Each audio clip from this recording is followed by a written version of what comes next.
Oui, oui, bonsoir tout le monde. Comme docteur Michael l'a dit, je vais vous présenter un peu ce que nous faisons chez nous. Je suis docteur Sekoku Dovi Mario, médecin généraliste. Je suis aussi membre actif de l'Association des médecins chrétiens du Togo. Et depuis l'année passée, disons 2024, nous avons mis une initiative en place qui consiste à aller visiter les prisonniers dans la prison civile de Kpalimé. Et donc, au cours de l'année passée, nous avons fait une visite médicale et cette année, nous avons fait 3 tours chez eux. Et la dernière était le samedi passé, le 6 décembre. Et ce sont les photos des bénévoles que vous voyez ici. Ça, c'était la première équipe qui avait visité la prison. La deuxième équipe ici. Et la troisième qui est en haut à votre droite. Et la quatrième en bas à votre droite. Diapo suivante. Ah, les diapos se sont déformés. OK. Donc, voici le plan que nous allons suivre. Je vais vous présenter un peu le contexte et justifications. Comment est-ce que nous préparons les missions? Qu'est-ce que nous faisons exactement? Quels défis nous avons actuellement? Et puis, nous allons conclure. Oui, diapo suivante. Bon, avant de commencer, nous allons parler de Matthieu 25, 36, là où Jésus parlait du jugement dernier, où il disait à la fin des temps, quand il sera là pour trier les brebis et les boucs, et il dira à ceux-là qui auront obéi à sa voix, à devenir à sa droite, et ceux-là qui ont désobéi à sa voix, devenir à gauche. C'est là, il parlait de, de, des prisonniers, de ceux qui étaient nus, de ceux qui étaient malades. Et tous ceux-là le verset dit, j'étais nu et vous m'avez vêtu. J'étais malade et vous m'aviez visité. J'étais en prison et vous êtes venus vers moi. Et donc, c'est le verset de base qui nous pousse à aller en prison vers nos frères et sœurs qui sont délaissés, à pouvoir bien les entretenir ou à leur offrir aussi, nous aussi, notre soutien. Diapo. Bon, dans les années antérieures, notre association faisait des missions avec des organisations, notamment Oumedica. Et lors de la conférence de l'année passée, il était question de faire des activités pour montrer un peu la visibilité de l'association, puisque nous voulons aller sur le terrain, produire quelques activités au sein de la population. Et donc, au cours de cette conférence-là, était née une initiative qu'on avait nommée Opération J'étais en prison. Et donc, c'est ça qui nous avait permis, en fait, d'aller en prison, en septembre 2024. Et au cours de cette visite, nous avons pu consulter les prisonniers, nous leur avons aussi distribué des vêtements, nous leur avons donné aussi des médicaments à ceux-là qui en avaient besoin. Et ceux qui avaient besoin des médicaments que nous ne disposons pas, nous leur avons fait des ordonnances externes. Et après la conférence, nous avons été émerveillés par cette visite-là, le fait que nous leur avons apporté notre soutien aussi. Et donc, nous avons mis sur place un projet d'aller chaque fois dans la prison pour pouvoir aider ceux-là qui seront en besoin. Et là, c'est en ce moment que le plan a été, la mission a été planifiée et adoptée. Diapo suivante, s'il te plaît. Et donc, comment est-ce que nous procédons? Pour y aller, nous avons besoin de l'autorisation au niveau de l'administration pénitentiaire.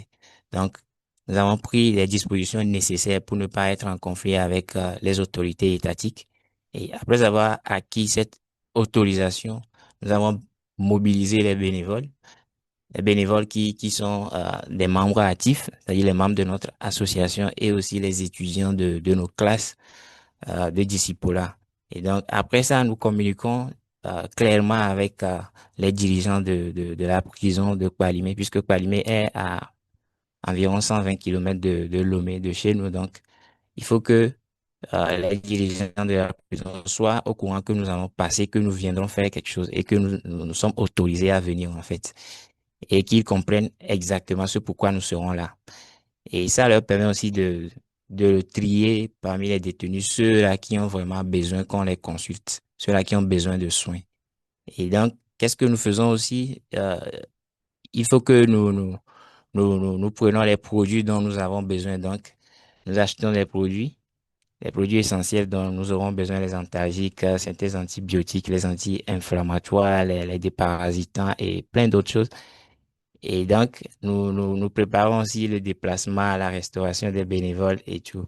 Et dans la préparation, il nous arrive souvent de faire soit des séances de jeûne et prière, soit des séances de chaîne de prière en présentiel comme en ligne avant d'aller sur le terrain, puisque nous ne pourrons rien faire sans le Seigneur. Donc, nous confions toute l'activité au Seigneur avant d'y aller. Diapo. Et ici, vous voyez sur la photo à votre gauche. Donc, sur les deux photos, nous voyons les séances de... C'était la première visite où vous voyez le SR à votre gauche qui était dans l'équipe, la première équipe où c'était les gens qui prenaient les constants. Diapo suivant, s'il te plaît.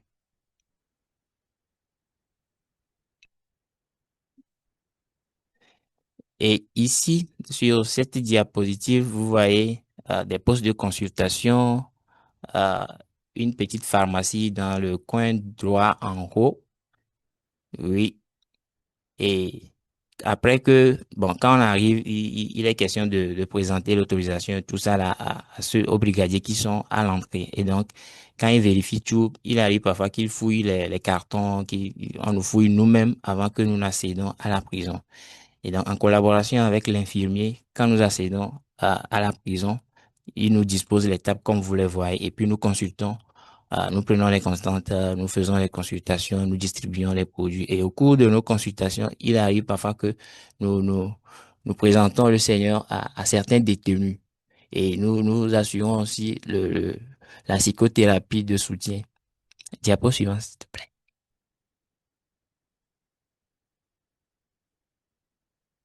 Ici, nous voyons les photos de la dernière visite que nous avons faite le 6 décembre, où il était question de faire comme nous le faisons d'habitude, mais particulièrement, nous avons distribué des vêtements, comme vous le voyez sur les trois photos.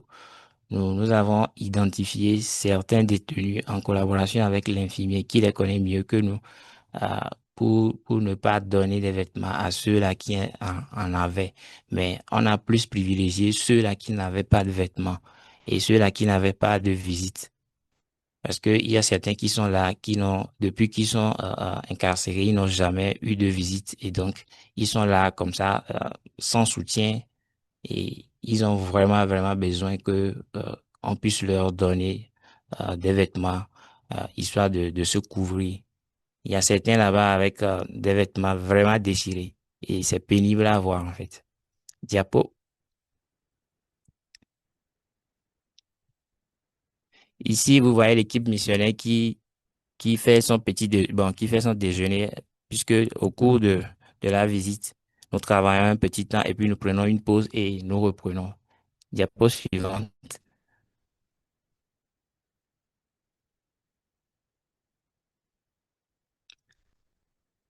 Oui, ici, bon, je pense que j'avais déjà montré la photo. C'est pour dire, bon, quand nous allons gauche en bas, non? Ok, merci Yves. Oui, les défis que nous rencontrons sur le site, nous avons les défis financiers pour nous approvisionner en médicaments. Ça, c'est le premier défi que nous rencontrons souvent parce que c'est l'association même qui pourvoit à, à, à, à ces médicaments-là. Et parfois, nous n'arrivons pas à acheter tous les médicaments avant d'y aller. Et nous sommes limités parfois devant certains cas.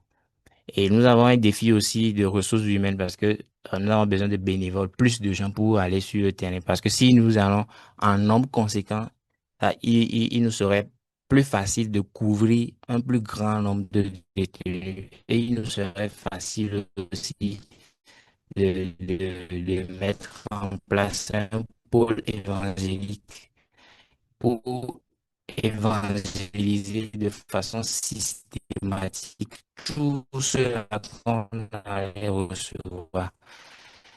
Le, le défi que nous rencontrons, c'est suivi, le suivi de ces deux, que c'est pas difficile de faire vie, puisque avant de faire partie de l'autre côté, avant qu'on ne nous fournisse des informations complètes, c'est un peu délicat. Et il faut bousculer un peu avant que l'infirmier nous donne certaines informations. Je vais partager ce qu'on avait vu dans de la cinquantaine Tu peux bouger un peu? Allô, Mario, tu qui peux bouger un faisait, peu? qui avait une plaie dans Allô? la Allô? jambe. Lorsque nous l'avions vu, il avait la jambe tellement durée, on pensait à la vie. Quelqu'un d'autre peut poursuivre avec la présentation. Je pense qu'il était à la Ouais, fin parce qu'il a dit qu'après ouais, les défis, ça sera juste la conclusion. ouais. Je crois que le défi, c'était le suivi adéquat. Donc, il y a aussi l'importance que nous nous organisions parce que les missions en prison, ce qu'on a constaté, c'est que les gens viennent, font quelque chose et disparaissent, ils reviennent l'année prochaine. Alors que sur le terrain, nous avons des diabétiques, nous avons des hypertendus, nous avons des plaies chroniques, nous avons des choses qui nécessitent un suivi régulier. Donc, le défi, c'est d'avoir suffisamment de bénévoles pour pouvoir retourner, peut-être parfois même mensuellement, jusqu'à ce que nous stabilisons certaines situations et que vraiment ce soit un soin vraiment de qualité. Et puis, dans certaines prisons, il y a beaucoup de scabiose, beaucoup de maladies de peau. Et il faut vraiment que l'engagement soit au-delà même du soin des malades pour pouvoir désinfecter toutes les prisons, les cellules, pour que ces gens-là ne soient pas victimes de scabiose constamment. Ils ont des plaies, des plaies de prurite sur la peau. Diapo suivante. Mario, si Mario est revenu, il faut me dire. Diapo suivante, je pense qu'il a conclu. L'Esprit de l'Éternel nous a envoyés et comme Jésus, nous sommes allés de lieu en lieu pour faire du bien. Voilà. Entre murs et grilles, nous avons apporté la lumière. En douleur et silence, nous avons tendu l'oreille et le stéthoscope. Nous avons vu, écouté, ressenti. Et nous avons compris une chose, la liberté et la santé sont des trésors inestimables. Voilà la conclusion de Mario. Hmm. Euh, je pense que c'est bon, hein. Mario, tu es de retour?